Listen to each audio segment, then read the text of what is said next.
Olá, no nosso curso de narrativa para games, vamos adentrar agora num assunto que são as estruturas narrativas. Afinal, o que são estruturas narrativas, né? As estruturas narrativas são a forma como essas as narrativas elas estão dispostas. Então, assim, vamos pensar bem, né? Existem todo tipo de histórias e essas histórias elas são contadas de várias formas. Então, basicamente, as estruturas narrativas são é, são a forma como as histórias são contadas, ok? Então vamos lá, vamos começar. Bom, talvez uma das coisas mais comuns são histórias contadas de forma linear, né, ou cronológica.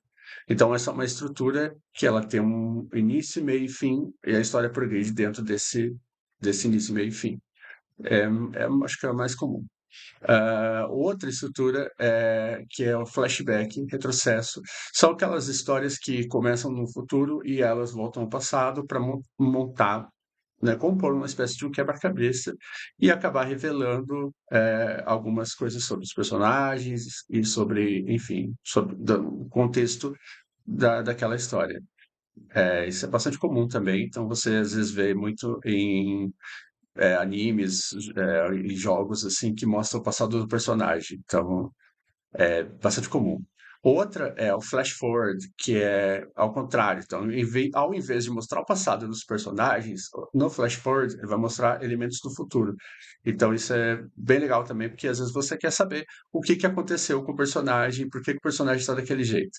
E aí você vai precisar, é, ele vai ficar ele vai ficar fazendo essa movimentação. Então, ele vai ficar mostrando o futuro e, ao mesmo tempo, mostra o presente, mostra o futuro e mostra o presente. Ah, outra estrutura é a não linear, ou seja, ela vai, de certa forma, meio que bagunçar um pouco ali, vai mostrar vários momentos, várias situações, sem diretamente te dizer onde que está aquilo dentro do tempo, onde que está situado aquilo na cronologia da história. Então, esse também é uma forma de você fazer a sua história. Ah, vamos lá. Estrutura em frame, moldura. Esse tipo de estrutura, basicamente, o que que é? É quando um personagem, dentro de uma história, começa a contar, por exemplo, uma outra história. Então, às vezes, você vê que o personagem está lá, tá, não sei o quê, aí tem uma situação que ele começa. Ah, porque uma vez aconteceu isso, isso, isso. E aí começa-se a contar uma nova história dentro da história. Então, vão se criando várias camadas de história ali, várias camadas narrativas. Então, são diversas narrativas entre si, como se fosse uma matrioshka, aquela boneca russa que tem várias bonecas dentro. A narrativa epistolar é quando essa história ela é contada através de cartas, e-mails, diários. Depois eu vou falar uma coisa aqui muito parecida com isso aqui.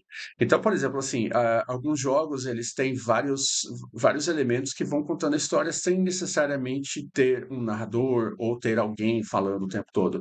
E esses elementos muitas vezes podem ser, é, sei lá, documentos encontrados, enfim, isso é muito comum em vários jogos.